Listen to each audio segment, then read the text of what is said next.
Le Nouvel Esprit Public, Philippe Meyer, bonjour.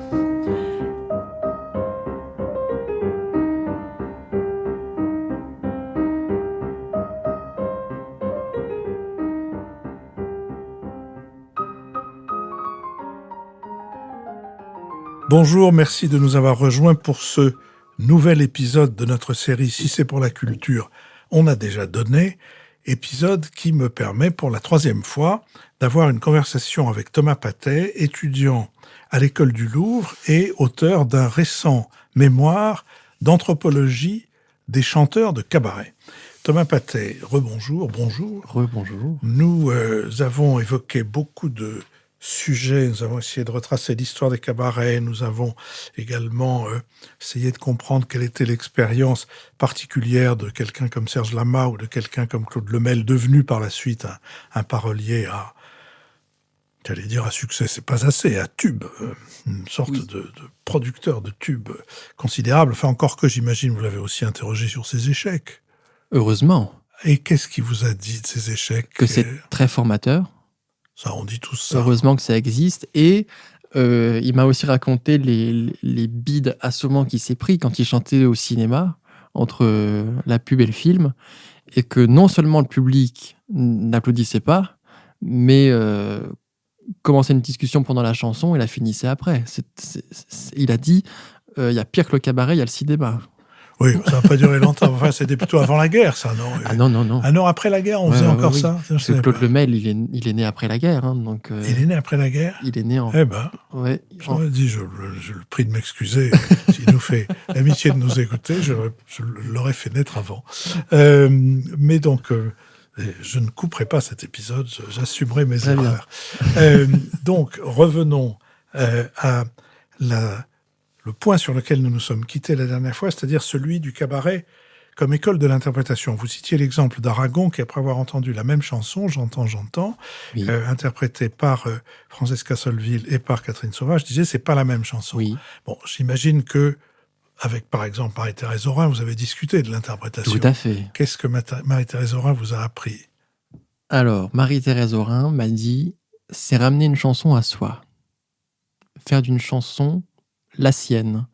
Et c'est là que Marie-Thérèse Aurin est peut-être celle qui illustre le mieux ce qu'est un interprète, parce que une interprète, à mon sens, est plus comédienne que chanteuse, en fait. Et Marie-Thérèse, j'ai dû la voir maintenant 7 ou 8 fois en scène. Elle fait jamais 2 fois le même concert, mais quand on retrouve une chanson qu'elle avait déjà chantée, à chaque fois, c'est une découverte, parce que il y a une très très belle archive qui permet de comprendre ce que c'est qu'être interprète. C'est le concert que Cora Vauquer a donné en 67 au Théâtre de l'Œuvre, où elle chante une chanson de Michel Aymer qui s'appelle Notre Histoire. Et elle chante ça très guillerette. C'est la fin de notre histoire, c'est la fin de notre histoire. Et elle s'arrête à un moment, puis elle dit « Ah, mais finalement, cette chanson... je vais la rechanter parce que je ne suis pas sûr que vous l'ayez bien compris. » Et d'un seul coup, elle chante ça d'une façon dramatique. Et le même texte rend deux chansons différentes, en fait. Et c'est ça, je pense, être interprète. Je pense. C'est ce que j'en ai compris. Il y a ça, et puis il y a faire une chanson sienne. Et interpréter, c'est aussi, je le disais, jouer la comédie. Et ça, quand on voit Marie-Thérèse Aurin sur scène, on le comprend tout à fait. Oui, ça, j'imagine que vos interlocutrices et vos interlocuteurs auraient été d'accord sur l'idée que c'est une petite pièce de théâtre qu'il faut... en 3 minutes. Ouais. Et c'est là où on vient à l'idée que, ça c'est Claude Lemel qui me l'a dit, une bonne chanson de cabaret, elle a une chute. Et quand on prend une chanson, là je vais essayer de dégrainer le répertoire de Marie-Thérèse, si on prend une chanson comme Au nom maman, Jacques de Broncard, c'est l'histoire d'une fille qui écrit une lettre à sa mère pour la rassurer parce que son mariage se passe très très bien, très très bien. Et à la fin de la chanson, on comprend qu'elle a en fait épousé. Ça se passe très bien parce que son mari est attiré par la jante masculine. Voilà, et c'est ça qui est. Ça, c'est pas des chansons, c'est des chansons vraiment rattachées, je pense, au cabaret. C'est des chansons où le public est forcément pris parce qu'il est obligé de pour la comprendre dès l'écouter. Oui. Oui, et puis parce qu'il faut que l'interprète ait construit un suspense Tout à tel fait. qu'on sache qu'il va y avoir quelque chose de Et bizarre, mais quelque chose qui va démentir complètement les affirmations de la jeune fille à sa mère. Mais qu'est-ce que c'est? tout à fait, Est-ce qu'il la bat? Est-ce qu'il c'est boit? Est-ce ça. qu'il couche avec Et, des garçons? et ce qui est fabuleux, c'est que le fait de réussir comme ça à happer un public, il n'y a pas très très longtemps, j'ai eu la chance avec mon association d'organiser un concert. On a invité Marie-Thérèse, il y avait 10 artistes. Et en 2 chansons, parce que c'était 2 chansons chacun, on voit comme les artistes qui ont reçu cette formation cabaret réussissent à prendre un public dans les mains. Et voilà, j'ai 10 minutes, mais pendant 10 minutes, vous allez m'écouter. Et il y avait un silence. Et là, la salle s'est levée et c'était mérité. Alors, puisque nous nous sommes arrêtés au répertoire et au savoir-faire et au feu qui anime Marie-Thérèse Aurin, racontez-nous, rappelez-nous, rafraîchissez-nous la mémoire quant à Marie-Thérèse et sa carrière de chanteuse De de chanteuse cabaret et de chanteuse tout court. et de comédienne, parce que, alors, Oui. si je dis pas de bêtises, elle a joué avec De Funès, elle a commencé à Paris, je ne dirai pas l'année, avec Roger Pierre et Jean-Marc Thibault. Et ensuite, elle a égrené beaucoup de cabarets, elle a fait du lyrique, elle a travaillé, elle a fait les premières parties de Georges Brassens à Bobino, en tournée. C'est une très très belle carrière, c'est un talent magnifique, et c'est un talent surtout qui est toujours actif. Et ça, c'est fabuleux. Parce Pour dire que c'est fabuleux, vous êtes plus ou moins obligé de suggérer que Marie-Thérèse a eu 20 ans, mais qu'elle les a déposés au Mont-de-Piété depuis un moment. oui, mais il n'empêche que sur scène, franchement, parce que je vous dis, je l'ai vu il y a 15 jours, hein, j'ai ramené exprès des gens de mon âge pour qu'ils voient un peu ce que c'est, et la moitié pleurait. Parce que c'est incroyable de voir ces gens-là qui portent sur son dos, parce que c'est terrible, mais c'est un peu les derniers de l'espèce, qui portent sur leur dos toute une génération, qui veulent montrer ce qu'ils ont fait, voilà ce que c'était la rive gauche, voilà ce qu'on a été comme révolution, et qui offrent tout sur scène, tout. Et qui réussissent à chanter du Léo Ferré, du Jacques de Broncard et du Barbara, et qui fait exprès, Marie-Thérèse, de chanter des chansons qui ne sont pas connues.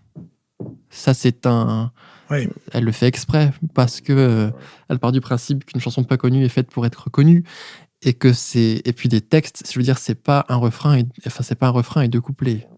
Vraiment, c'est un exercice magnifique. Et je ne peux que conseiller les auditeurs à essayer de voir les dates à venir de Marie-Thérèse Aurin. On doit pouvoir mettre ça sur le site en même temps que l'annonce de nos différents entretiens. On a parlé, mais on a juste évoqué le cas de Marie-Paul Bell, dont je ne suis pas sûr que beaucoup de gens sachent qu'elle a commencé au cabaret derrière ce piano de l'écluse. Marie-Paul Bell, elle me permet de dire à quel point j'ai eu affaire à des gens, certes, qui... En fait, ils m'ont parlé de leur vie quand ils avaient mon âge. Donc ça, c'est génial. C'est vraiment génial. Ça permet une comparaison parfois qui me fait peur. Et Marie-Paul Bell, elle est de ces gens qui ont fait des études brillantes, qui à 24 ans avaient un salaire mirobolant, parce qu'elle travaillait dans une boîte privée américaine, et qui est arrivée un jour dans son bureau et qui a dit « Je peux plus. Je ne peux plus. Ce que je veux, c'est chanter, c'est m'exprimer, c'est être sur scène. » Elle a rendu son contrat et elle a passé une audition à l'Écluse et à l'Échelle de Jacob. Et elle a monté les échelons comme ça. Mais Marie-Paul Bell, ce qui vraiment ressort de son entretien, c'est à quel point elle m'a dit une phrase terrible. Et c'est vraiment à quel point elle a mal vécu le catalogage et le jugement que le public pouvait porter aux chanteurs de cabaret. C'est-à-dire chanteuse intello, chanteuse... Ça, elle en a souffert parce que, par exemple, et ça, j'ai du mal à le croire, mais je ne peux que la croire, quand elle a sorti son 3e album en 73, je crois, où figure La Parisienne, qui a été son grand succès, elle est allée le soir même chanter à l'Échelle de Jacob, et des gens du public lui ont dit « Oh, maintenant que vous êtes célèbre, on ne viendra plus vous voir. » Bon, il y a un pourcentage de gens légèrement... comment dire, enfin, oui, vous savez, il y a, enfin,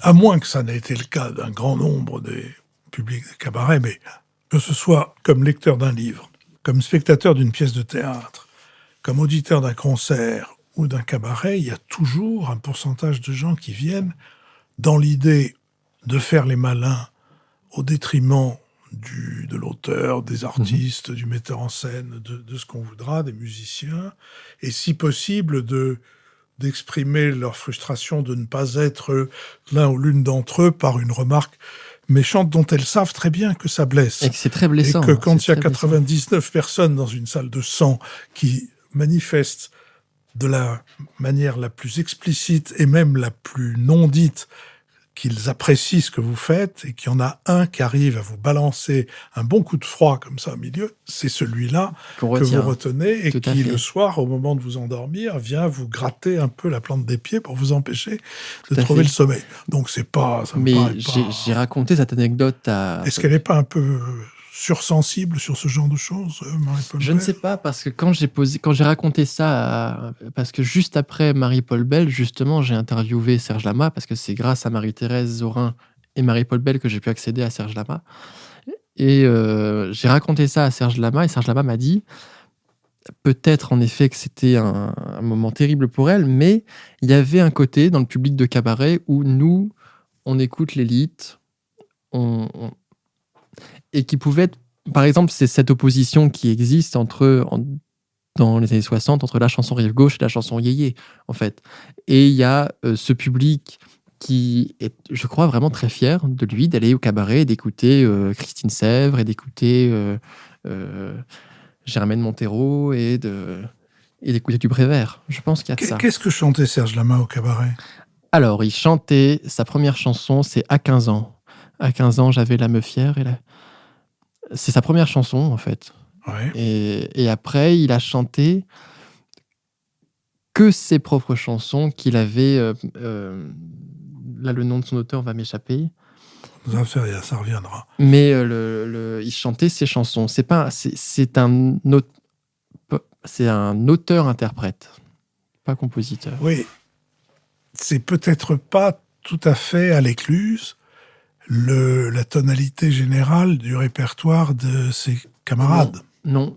Et c'est peut-être ça qui l'a pas sauvé.